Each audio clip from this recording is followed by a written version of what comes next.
Баршаңызға қайырлы күн достар, менің каналыма қош келдіңіздер. Бүгін сіздерге балалық шақтың бал дәмі, яғни медовиктің рецептісін ұсынамын. Менімен бірге дайындаңыздар.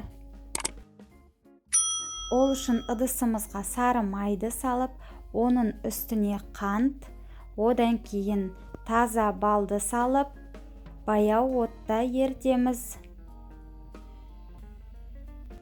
Араластыруды ұмытпаймыз.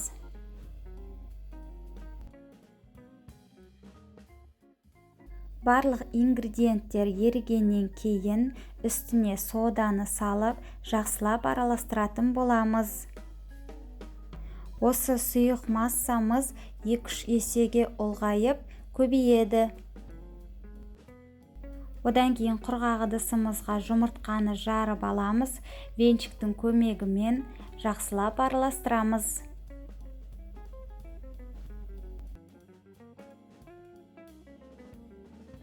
Осы жұмыртқаның үстіне аз-аздан жаңағы сұйық массамызды құйып араластырамыз. Бәрін бірден құйып жібермеу керек, өйткені жұмыртқамыз пісіп кетуі мүмкін.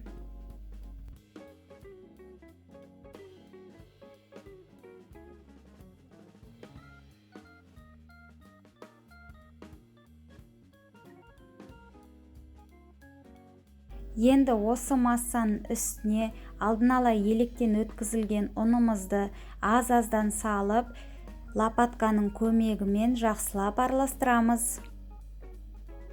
Онды да бірден салып жіберуге болмайды, араластыруы қиындап кетеді, сондықтан 2-3 бөлікке бөліп салыңыздар. Видеода көргендеріңіздей кішкене ұнды алып қалдым. Ол бізге осы қамырды жаюға керек болады. Енді қағазымыздың үстіне 2-3 ас қасық қоймалжың массамызды салып, үстіне ұнымызды сеуіп, оқтаудың көмегімен жайып аламыз. Менде осы қамырдан 22 сантиметрлік 5 корж шықты. Сіздер қалауларынша 6-7 корж жасауларыңызға болады. Бірақ тортыңыздың көлемі кішкентай, бірақ биік болып шығады. Осылай қамырды жайып алғаннан кейін формамызбен бөліп жібермей, тек үстінен кішкене басып аламыз. Барлық қамырды дәл осылай жайып, алдын ала қыздырылған 180 градустағы пеште 5-6 минутта әр коржды пісіріп аламыз. Корждар өте тез піскендіктен духовканың жанында қарап отыруымыз керек, әйтпесе күйіп кетеді. Жайылған қамырды духовкаға салмас бұрын осылай вилкамен тесіп алсаңыздар болады. Одан кейін белгілеп қойған жерімізден кольцоның көмегімен кесіп аламыз. Енді кремін дайындаймыз. Өте салқын сливкиді құйып, жақсылап миксерлейміз. Қоюлануы керек. Мендегі сливки 33%, одан жоғары қолдансаңыздар болады, төменін қолдануға болмайды.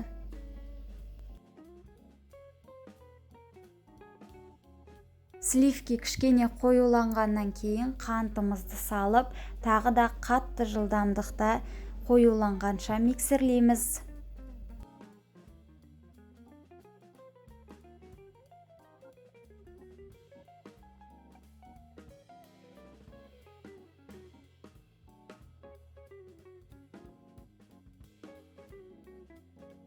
Осылай қоюланғаннан кейін миксерімізді өшіріп, үстіне қаймағымызды салып, қасықпен жақсылап араластырамыз.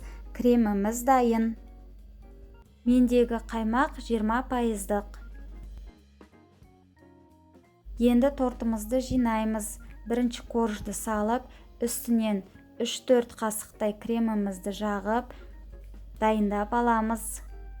Медовиктің қамыры өте нәзік, жұмсақ болғандықтан ешқандай пропитканы қажет етпейді.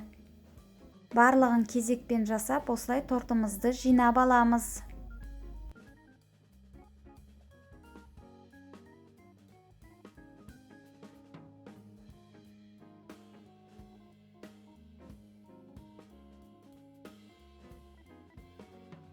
Енді қалған креммен торттың сыртын қаптаймыз.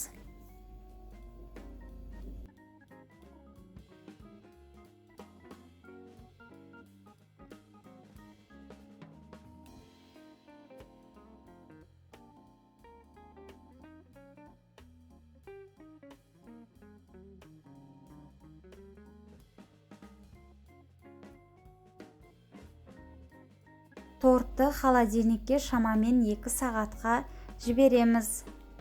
Енді тортымыздың сыртын крошкамен қаптаймыз. Корждың жанындағы үгіндіні қолымызбен жақсылап үгітіп аламыз.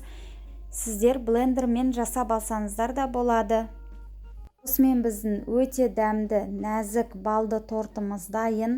Міндетті түрде жасап көріңіздер. Сіздерге ұнайтынына сенімдімін. Менің каналыма тіркеліп, лайк басып, комментарий жазуды ұмытпаңыздар. Алдағы уақытта әртүрлі рецепттермен бөлісетін боламын.